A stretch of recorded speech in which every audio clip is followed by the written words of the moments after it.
Hello friends, as you know, we have already started a series called The Modern Drama, and this series appears to be rather simplistic, but if you focus upon it a bit, you would know that drama is very widespread in the cultural areas, not across spaces but also time.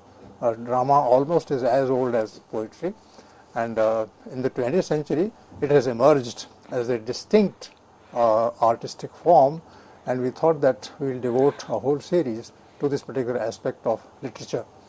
Now, today's lecture by Professor Richa Bajaj, who teaches English in Hindu College, Delhi University, would be on text and performance, and the topic is very evocative in the sense, that we seem not to be talking about drama but about literature in general, where there are texts, but because some texts can also be performed on the stage, therefore that brings us back to drama.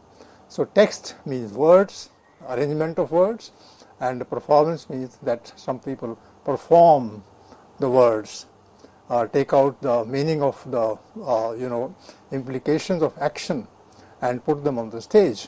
And this is quite problematic at its own level, because the text is supposed to be read, but performance is supposed to be seen. So in the true sense, today's topic is about the audiovisual aspect of literature.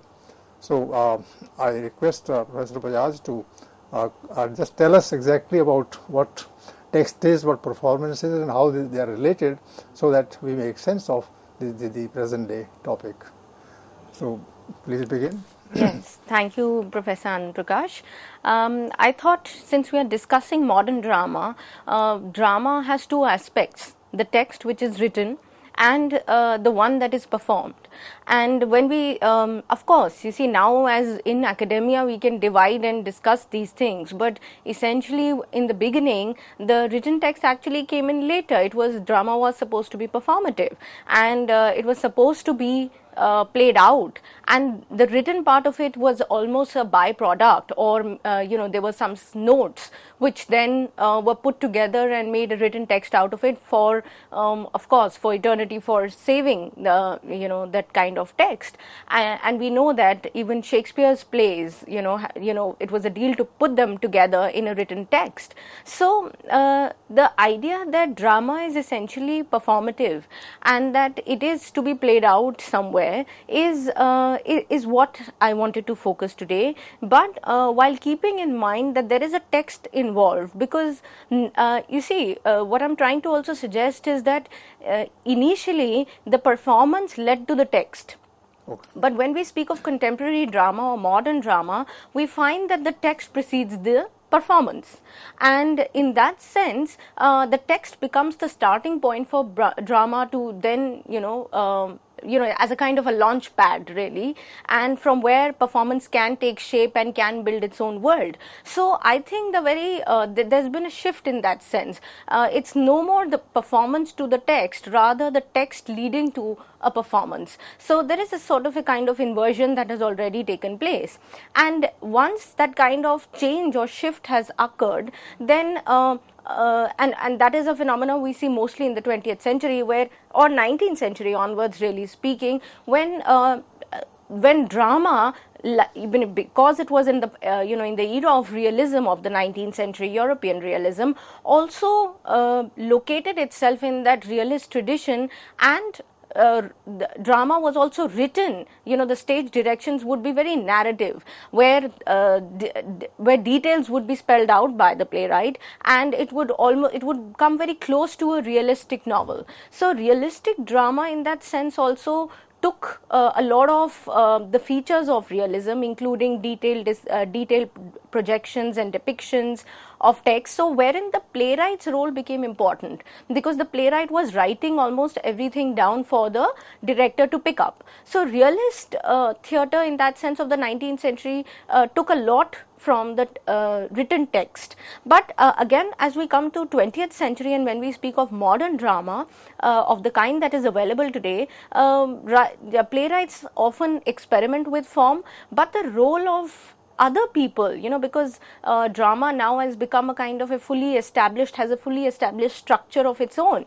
So there is an artistic director, and there is a full team of lights and audio visuals. There are different kinds of performance stages that are available today. The costume designer, the assistant director with the director.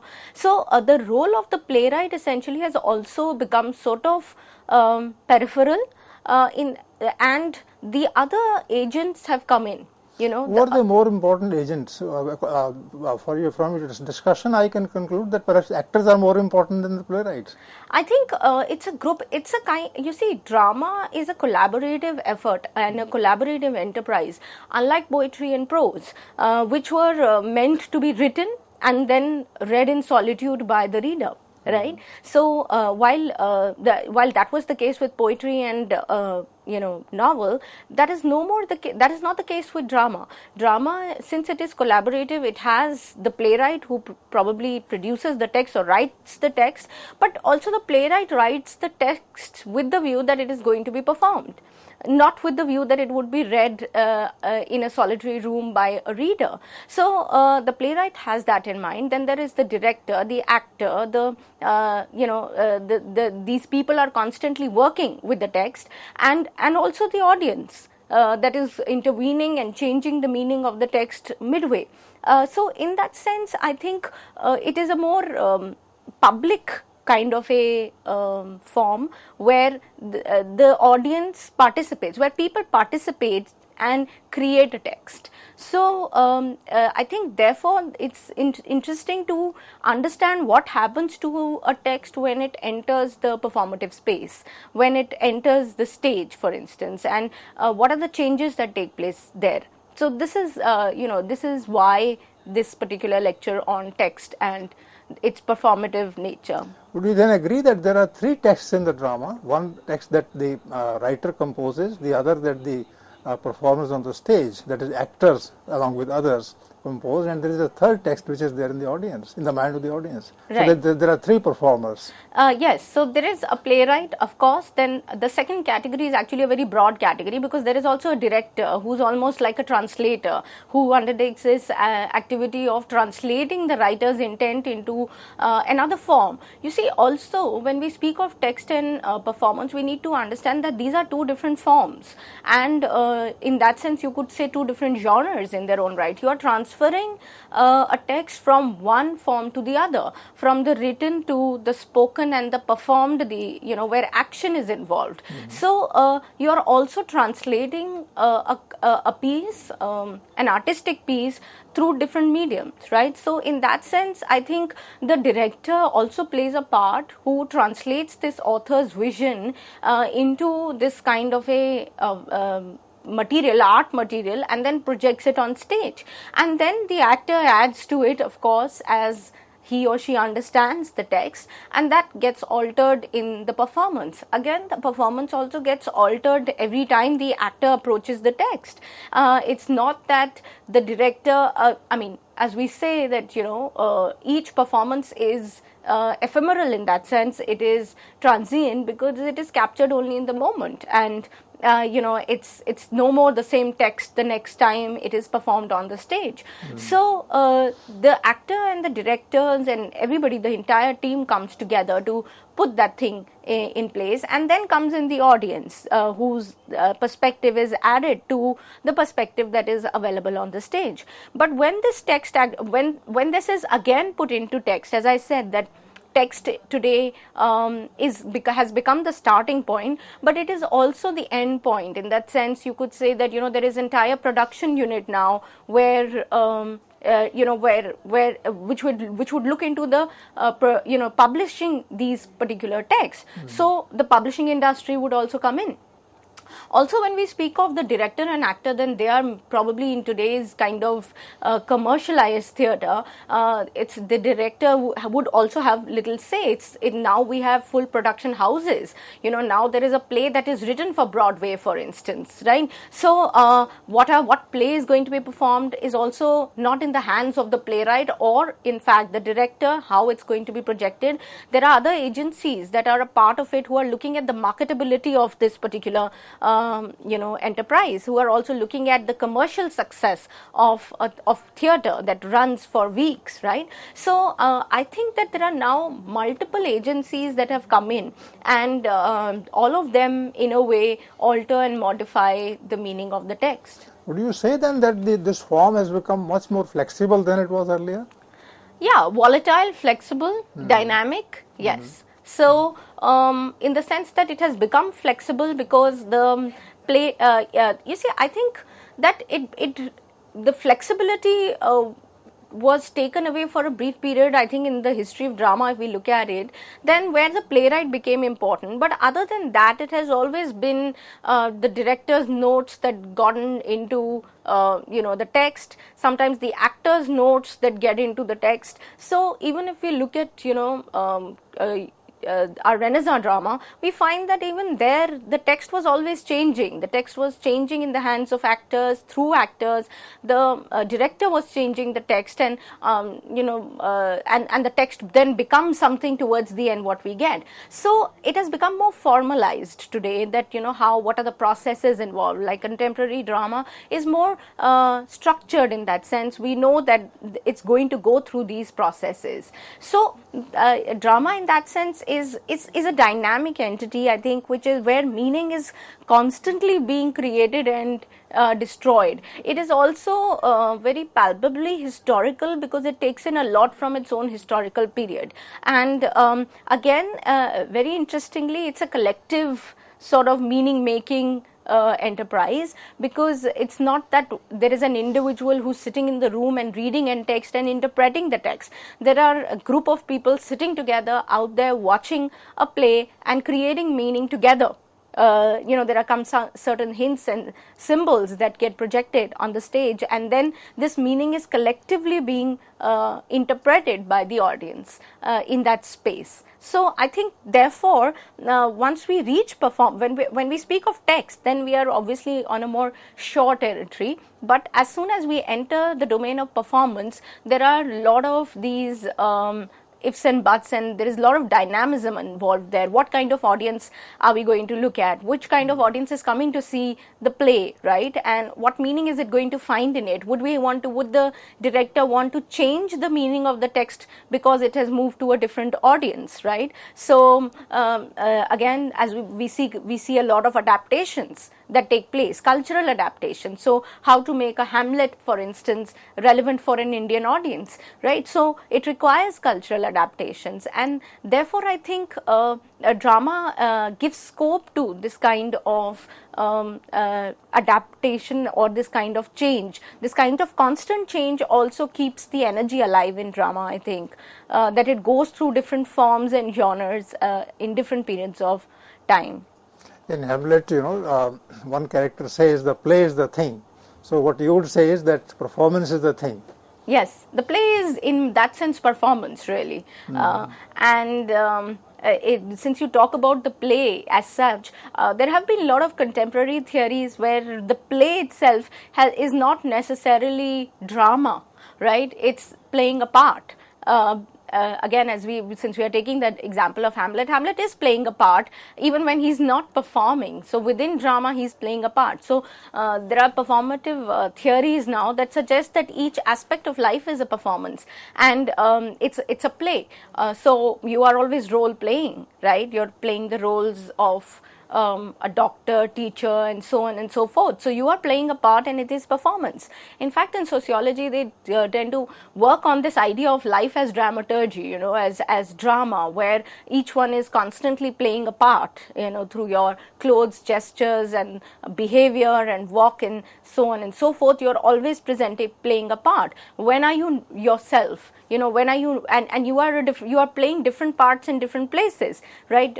So when you are a daughter, you are in a particular mode and dress and manner, and when you are in a job situation, then you're a different person. You're an employee, you're working in a particular manner, you're a manager, you're not the daughter there, right? So I think that there's a kind of switch in role playing in life that continues, and contemporary dramatists and performative performance theorists really note that there is very little difference between the two. The only difference would be that one is drama, literally speaking, and one may be seen as drama, which is like drama. So, but otherwise they are the same. What will you say about the word being printed on the page, and when the ink is dried, then the word is frozen?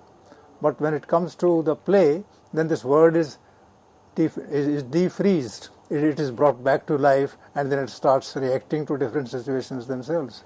Right. Yes, I agree there that the text in that sense is, since it's the written text, it has a kind of finality to it, and there is a kind of commitment when the text, where the written word, as far as the written word is concerned. But the moment it is spoken through a character who thinks and breathes in a particular, in an environment, that word may, on the one hand, attain a different meaning altogether. 2, it may not be stressed at all. 3, it may be replaced by another word. So, suiting the requirement of that particular age and time and audience, that word may not be necessary. Again, that word may be reinterpreted by a character who, through gesture and tonality, is also displaying a lot of things. Through gestures and tonality, you can change the meaning of the word itself, the written word, that is. So I think you mean the actor, the actor, or director. Right. I mean the actor and the director. Both of them are collaboratively working, and it's a joint effort. So they can change the meaning of a frozen word that is on the text through gesture and tone, and make it sound as something else. So that is very much possible. You mean mostly the word is transferred to, or is translated into a gesture? It could be. And well, the word may be spoken, but it is accompanied by the non-verbal features, that is the gestures, the facial expression, right? And they could give a different meaning altogether to the spoken word. It could be ironic. So a word that I may not agree with, or a character may not agree with, he might just add a kind of smirk with that word, and then it loses its sort of authenticity, or that the stance, you actually probably see the character intervening in the text, or the actor intervening in the text and trying to deconstruct the meaning of the text in that sense. So the moment you see the stance of the actor on stage, and this is interesting. You see, there is a character that this person is supposed to play, the actor, and this actor is trying to approximate to this character who was somebody else's vision, right? That is the playwright's vision, and then there is the vision of the director that he's trying to appropriate, and then he or she himself need to go into the mechanics of this character and become one with this character. And the actor may choose to break from the character at several points in time and then re-enter, or the actor might want to approach this character differently. So there are a lot of these subtle changes that keep occurring in the course of this performance. And again, this performance is only true in those hours that are spent on it and when it is performed. The following day might be a different sort of a mechanics, and there might be a different chemistry, and the actor may respond to this character, may see a new possibility in this character while performing, and therefore change the meaning of the text the next day. So what I'm trying to say is that the performative text in that sense is more elusive than the written text. The written text is something which has a stamp of finality, which has a particular perspective that is given to it by the playwright. But the moment it is brought to life on stage, it achieves or gains in perspective as multiple perspectives come in contact there. So when we speak of drama, we generally speak of conflicts and we speak of clash of perspectives, but that clash of perspective may be because of the plot, something that is already been presented by the playwright. I am also talking about a clash that may occur behind the scenes when the performative space is being prepared, where there is a clash of perspectives between among, I would say, the playwright, the director, the actor. So there are these perspectives which are already trying to interpret the character in a particular way. The director may want a particular reaction from the character, and the actor may not agree with that, and his or her own proclivities or assessment or evaluation will come in the way and would change and alter the meaning of that text. So I'm saying even before there is a clash or conflict that is presented in drama, in the plot, there is already a clash of perspectives that is taking place among the playwright, the director, and the actor very clearly, and then it could be the production house and the audience added to it. So in that sense, the text is the baby of the playwright, but when it comes to the performance, then there are multiple fathers in that sense, I would say. I'd like to put it that way. So a dramatic text therefore has characters, and this is something also that is very interesting about drama, how to also differentiate drama from poetry and novel. While the dramatic text has characters and obviously a plot that is fleshed out to some extent, it is not entirely detailed out. There are certain things, again this is very interesting about drama, I think, that there are certain things that the director probably has to assume, that probably even the dramatist or the playwright did not give. For instance, the playwright may choose to gloss over the clothes of a character. What is the character wearing at a particular time in a particular scene could be glossed over by the playwright very easily, because while reading the text it doesn't really mean anything, and because it would obviously also lead to a kind of distraction perhaps. So the playwright may not add those details.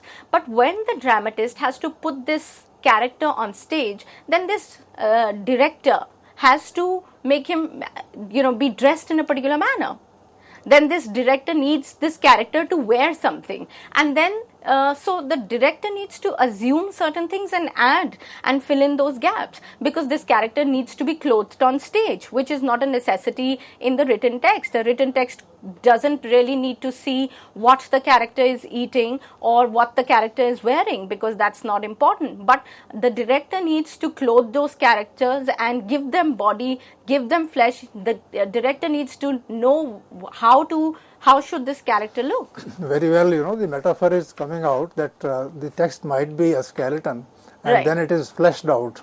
Right. Then that kind of metaphor, it becomes a full body with emotions and all those things, only when it is performed. Yes, that's exactly what I'm trying to say, that it is a kind of a skeleton view or a kind of a framework that the playwright provides, and the director and other people, actors, need to fill it up with things which could be just not be seen as important in a written text. So therefore even when there is a character in drama, there is a very essential need for the director to give this character a form, a type, a kind of clothing, a kind of a look, whatever that might be, and even when the playwright is not very much giving us that detail. So I think that is the kind of thing that the text and the performance, the switch between the text and the performance, needs to take into account. So friends, Professor Richa Bajaj has already given you a perspective on modern drama, where performance is the key, and where it covers most of the aspects of traditional drama that existed till the 19th century. I think this discussion has to be taken further towards certain views that people hold on the form of drama, and it has been a discussion worthwhile for me. It's very useful, because the outline is given, and more than the outline, the perspectives are given not as coexisting but as clashing with one another. Thank you.